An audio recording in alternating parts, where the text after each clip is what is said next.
எப்போவாவது ரொம்ப அவசரமா நடந்து போயிட்டு இருக்கும்போது ஒரு கல் தட்டி பலமா கீழே விழும்போது வலி தாங்காம வானத்தை பார்த்து எல்லாம் ஏன் நேரம் ஏன் தலைவிதி அப்படின்னு சலிச்சுக்கிட்டது உண்டா? ஆமா, கண்டிப்பா. நம்ம எல்லாருமே ஏதோ ஒரு கட்டத்துல இதை செஞ்சிருப்போம். கரெக்ட். அப்படிப்பட்ட ஒரு எண்ணம் உங்களுக்கும் எப்போதாவது வந்திருந்தா இன்னைக்கு நம்ம பேச போற இந்த உரையாடல் உங்களுக்காக தான். இன்னைக்கு நாம அலச போற விஷயம் சிவாயோகி யூடியூப் தளத்துல வெளியான தலைவிதி, அதாவது டெஸ்டினி பத்தின ஒரு வீடியோவோட குறிப்புகள் தான். ரொம்ப ஆழமான ஒரு டாபிக் இது. ஆமா, நம்ம வாழ்க்கை முன்பே எழுதப்பட்ட ஒன்னா இல்ல நாமளே உருவாக்குறதா அப்படிங்கிற பல நூற்றாண்டு கால கேள்விக்கு இந்த மூல ஆதாரம் கொடுக்கிற விளக்கம் ரொம்பவே சுவாரஸ்யமா இருக்கு. நிஜமா ரொம்ப வித்தியாசமான ஒரு ஆங்கிள். அதாவது விதி அப்படிங்கிறது பிரம்மா எழுதின ஒரு திரைக்கதை கிடையாது. அது வெறும் இயற்பியல் விதி, அதாவது பிசிக்ஸ் ரூல்ஸ் மாதிரி ஒண்ணுதான் அவங்க சொல்றாங்க. சரி, இத கொஞ்சம் விரிவா பார்ப்போம். நீங்க என்ன நினைக்கிறீங்க இத பத்தி? இது ரொம்ப முக்கியமான ஒரு தேடல். ஏன்னா பல நூற்றாண்டுகளா மனிதர்களாகிய நம்ம கட்டுப்பாட்டை மீறி நடக்கும் விஷயங்களுக்கு எப்படியாவது ஒரு காரணம் தேடுறோம். ஒரு லாஜிக் வேணும் நமக்கு, இல்லையா? எக்ஸாக்ட்லி. அந்த தேடலோட விளைவா உருவான ஒரு மாயை தான் இந்த தலைவிதி அப்படிங்கிறது. அந்த வீடியோவுல இந்த மாயை எப்படி உடைக்கிறாங்கன்னா, தலைவிதியா ஒரு தத்துவமா பார்க்காம அது எப்படி ஒரு வசதியான தப்பிக்கும் வழியா மாறிடுச்சுன்னு அலசுறாங்க. ஓ, ஒரு எஸ்கேப் ரூட்டா? ஆமா, மக்கள் தங்களோட சொந்த தவறுகளுக்கும் சோம்பேறித்தனத்துக்கும் தோல்விகளுக்கும் யார் மேலேயாவது பழி போடணும்னு நினைக்கிறாங்க. கரெக்ட் தான். பிறப்பு முதல் இறப்பு வரை எல்லாமே பிரம்மா எழுதின கணக்குப்படி தான் நடக்குதுன்னு நம்ம மக்கள் ஆழமா நம்புறாங்க. நான் சரியா உழைக்கலன்னு ஒத்துக்கிறத விட ஏன் தலையெழுத்து அவ்வளோதான்னு சொல்றது ரொம்ப சுலபமா இருக்குல்ல. சரியா கவனிச்சிருக்கீங்க. இதுக்கு பின்னாடி ஒரு ஆழமான உளவியல் காரணமும் இருக்கு. இப்போ ஒருத்தர் பிசினஸ் ஆரம்பிச்சு அதுல நஷ்டம் வந்துருச்சுன்னு வைப்போம். சரி, ஏன் திட்டமிடல் தப்பு, நான் எடுத்த முடிவுகள் சரியில்லை அப்படின்னு ஒத்துக்கிறது அவரோட ஈகோக்கு ரொம்ப வலிக்கிற விஷயம். அந்த வலியை குறைக்கிறதுக்கான ஒரு சைக்கலாஜிக்கல் பெயின் கில்லர் தான் இந்த தலைவிதி. ஓஹோ, பெயின் கில்லரா? ஆமா, நம்ம தோல்விக்கு நாமளே காரணம்னு ஏத்துக்கிறப்ப வர்ற குற்ற உணர்ச்சியிலிருந்து தப்பிக்க விதிய ஒரு டூலா நம்ம பயன்படுத்திக்கிறோம். இங்கதான் மனிதர்கள் தங்கள் பொறுப்புகளை எப்படி தட்டி கழிக்கிறாங்கங்கிற ஆச்சரியமான விஷயம் புரியுது. இல்ல, ஒரு நிமிஷம், இது கொஞ்சம் அதிகப்படியா இல்லையா? எல்லாரும் இப்படி தப்பிக்கிறதுக்காக மட்டுமே தலைவிதியை நம்புறாங்கன்னு சொல்லிட முடியுமா? நீங்க கேக்குறது நியாயம்தான். சிலருக்கு நிஜமாவே வாழ்க்கையில தொடர்ந்து கஷ்டங்கள் வரும்போது ஒரு ஆறுதலுக்காக இதை நினைக்கிறாங்க தானே. இந்த நம்பிக்கை இத்தனை நூற்றாண்டுகளா எப்படி நிலைச்சு நிக்குது? ஆரம்பத்துல இது ஒரு ஆறுதலுக்காக உருவாக்கப்பட்டிருக்கலாம். ஆனா அந்த ஆறுதல் ஒரு கட்டத்துல எப்படி மாறிடுச்சுன்னா, மனிதர்களை செயல்பட விடாம முடக்கிற ஒரு விஷயமா மாறிடுச்சு. அதத்தான் அந்த காணொளி ரொம்ப ஆழமா விமர்சிக்குது. அதாவது நம் வாழ்க்கைய ஒரு திரைப்படமாவும் நாம வெறும் ஸ்கிரிப்ட படிக்கும் நடிகர்களாவும் நினைச்சுக்கிறோம். கரெக்ட். அப்படி நினைச்சுக்கிட்டா அப்புறம் நாம செய்யற முயற்சிகளுக்கு என்ன அர்த்தம்? எல்லாம் முன்பே தீர்மானிக்கப்பட்டதுன்னா, ஒரு மாணவன் ஏன் இரவு பகலா உழைச்சு படிக்கணும், ஒரு விவசாயி ஏன் கஷ்டப்படணும்? கண்டிப்பா. இது கேக்குறவங்களுக்கும் தோணும், நான் என்ன பண்ணாலும் முடிவு ஏற்கனவே எழுதப்பட்ட ஒண்ணுனா நான் எதுக்கு கஷ்டப்படணும்னு ஒரு விரக்தி வந்துடும். இது மனிதனோட சுதந்திரமான சிந்தனையே காலி பண்ணிடுது. ஆமா, ஃப்ரீ வில் அப்படிங்கிற ஒண்ணுமே இல்லாம போயிடுது. இது ஒரு வகையான உளவியல் சிறைதான். சரி, இந்த சிறையிலிருந்து வெளியே வரணும்னா விதிங்கிற வார்த்தைக்கு உண்மையான அர்த்தம் என்னன்னு புரிஞ்சுக்கணும். வாழ்க்கை முன்பே எழுதப்பட்ட திரைக்கதை இல்லைன்னா வேற என்ன? வீடியோல சூரிய கிரகணத்தை வச்சு ஒரு உதாரணம் சொல்றாங்க. அதை பத்தி கொஞ்சம் சொல்லுங்க. அந்த சூரிய கிரகண உதாரணம் ரொம்ப கச்சிதமான ஒண்ணு. இப்போ நாம வானத்தை பாக்குறோம், கிரகங்கள் அதோட பாதையில மிக சரியா சுத்துது. ஒரு குறிப்பிட்ட நாள்ல குறிப்பிட்ட நேரத்துல சூரிய கிரகணம் நிகழுது. இது எப்படி இவ்ளோ துல்லியமா நடக்குது? யாரோ டைம் டேபிள் போட்டு கேக்குற மாதிரி இருக்குல்ல? அப்படி தோணும். ஆனா யாராவது வானத்துல உட்கார்ந்துகிட்டு அப்படி இயக்குறாங்களா? இல்ல. அது பிரபஞ்சத்தோட ஒரு சட்டம், லா ஆஃப் நேச்சர். அந்த இயற்கையோட மாறாத சட்டத்தை தான் உண்மையான விதின்னு அந்த காணொளியில விளக்குறாங்க. ஓ, அப்போ அது யாருடைய தலையிலும் எழுதப்பட்டதல்ல. கண்டிப்பா இல்ல. அது ஒட்டுமொத்த பிரபஞ்சத்தையும் இயக்கும் ஒரு பொதுவான சட்டம். இங்கதான் விஷயம் ரொம்ப சுவாரஸ்யமா மாறுது. எனக்கு ஒரு ஒப்பீடு தோணுது. இப்போ புவியீர்ப்பு விசை, அதாவது கிராவிட்டி இருக்குன்னு வச்சுப்போம். நீங்க ரொம்ப நல்லவரா கெட்டவரான்னு அந்த கிராவிட்டிக்கு தெரியாது, சரியா? ஆமா, அதுக்கு மனிதர்களோட கேரக்டர்லாம் தெரியாது. மாடியிலேருந்து குதிச்சா கீழே விழுவீங்க, அடிபடும். அது சட்டம். அந்த சட்டத்தை தான் நம்ம விதின்னு சொல்றோமா? எக்ஸாக்ட்லி. இயற்கை எப்பவுமே நடுநிலையானது. நெருப்ப தொட்டா சுடும், அது ஒரு சட்டம். நெருப்புக்கு நீங்க நல்லவரா கெட்டவரான்னு தெரியாது. நீங்க ஒரு குழந்தையா இருந்தாலும் சரி, பெரிய அறிவாளியா இருந்தாலும் சரி, தொட்டா சுடும். கரெக்ட். இந்த இயற்கையோட சட்டத்துக்கும் எந்த சம்பந்தமும் இல்ல. இதையெல்லாம் பெரிய கோணத்துல பார்த்தா இயற்கை வெறும் சட்டங்களை மட்டுமே வகுத்துள்ளது என்பது புரியும். நான் இதுல கொஞ்சம் முரண்படுறேன். நான் தொட்டா நெருப்பு சுடுங்கிறது நேரடியான ஒரு ஆக்ஷன். ஆனா வாழ்க்கையில சில விஷயங்கள் நம்ம கண்ட்ரோலே இல்லையே. என்ன மாதிரி விஷயங்கள் சொல்றீங்க?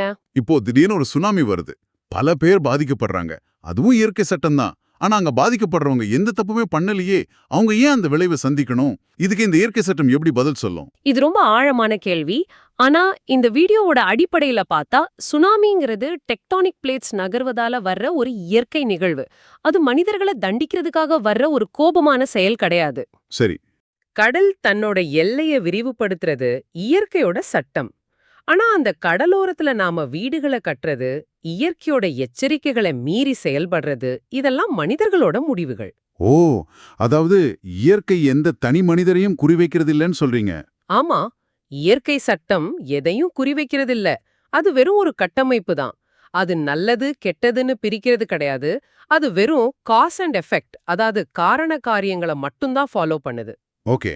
அப்போ இயற்கை வெறும் சட்டங்களை மட்டுமே வகுத்துள்ளது அப்படின்னா, அந்த சட்டத்தின் மூலம் நம்ம வாழ்க்கையோட முடிவுகளை தீர்மானிப்பது எது? ஏன்னா மாடியிலிருந்து குதிச்சா அடிபடுங்கிறது இயற்கை சட்டம். ஆனா மாடியிலிருந்து குதிக்கலாமா வேண்டாமான்னு முடிவு பண்றது யார்? இங்கதான் அந்த முக்கியமான விஷயம் உள்ள வருது. அதுதான் கர்மா. தர்க்க ரீதியா பார்த்தா சட்டம் ஒரு கட்டமைப்புன்னா அதை இயக்குற விசை மனிதனோட செயல். ஓகே, கர்மா. ஆனா கர்ணான்னு சொன்னதுமே மக்கள் பயப்படுறாங்க.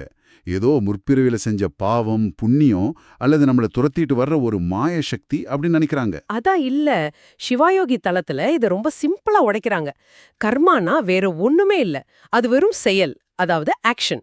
நாம் செய்யும் ஒவ்வொரு செயலுக்கும் இயற்கையின் விதிகளின்படி ஒரு விளைவு உண்டு. ரியாக்ஷன் இயற்பியலோட 3ஆம் விதி மாதிரி. அந்த வீடியோல சொல்ற பரீட்சை உதாரணம் எனக்கு ரொம்ப பிடிச்சிருந்தது.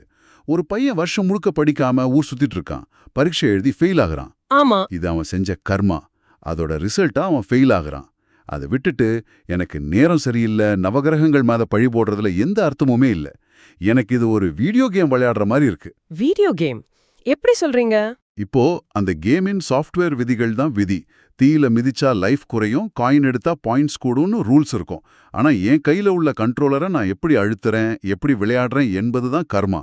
வாவ், ரொம்ப கரெக்டான ஒப்பீடு. நான் தப்பா விளையாடிட்டு என் கேரக்டர் அவுட் ஆனதும் கேமை குறை சொல்ல முடியாது, சரியா? என் கண்ட்ரோலரை நான் சரியா யூஸ் பண்ணலங்கிறது தானே நிஜம். ரொம்ப சுவாரஸ்யமான உதாரணம் இது. இதுல இன்னொரு லேயர் கூட இருக்கு. சில பேர் கேம் சரியா விளையாட தெரியாம சீட் கோட்ஸ் யூஸ் பண்ணி ஜெயிக்க முடியுமான்னு பாப்பாங்க. ஆமா, நிறைய பேர் அப்படி பண்ணுவாங்க. நம்ம நிஜ வாழ்க்கையில செயல்களை மாத்திக்காம வெறும் சடங்குகள் மூலமா விதிய மாத்த நினைக்கிறதும் இந்த சீட் கோட்ஸ் தேடுற மாதிரி தான். காணொளியில இந்த உண்மையை தான் ஆழமா பதிவு செய்றாங்க. ஓ, சடங்குகள் சீட் கோட்ஸ் மாதிரி. நல்லா இருக்கு. அந்த கேமோட ரூல்ஸ உங்களால மாத்த முடியாது. அதுதான் இயற்கையோட சட்டம். ஆனா கண்ட்ரோல் உங்க கையில தான் இருக்கு. நீங்களே உங்க எதிர்காலத்தை உருவாக்குறீங்க. விழிப்புணர்வுடன் நாம எடுக்கும் முடிவுகளே நம் தலைவிதியே தீர்மானிக்கின்றன. ஒரு நிமிஷம், நான் மறுபடியும் ஒரு விஷயத்துல உங்களோட முரண்படுறேன். நீங்க சொல்றது கேம்ல நான் சிங்கிள் பிளேயரா விளையாடும் போது ஓகே. ஆனா வாழ்க்கை ஒரு மல்டிபிளேயர் கேம் மாதிரி தானே? செம்ம பாயிண்ட் இது. எப்படி சொல்றீங்க? நான் என் கண்ட்ரோலரை ரொம்ப சரியா யூஸ் பண்ணி டிராஃபிக் ரூல்ஸ் எல்லாம் ஃபாலோ பண்ணி வண்டியில போயிட்டு இருப்பேன். ஆனா சம்பந்தமே இல்லாம குடிச்சிட்டு வண்டி ஓட்டுறவன் வர ஒருத்தன் என் மேல மோதிடுறான்.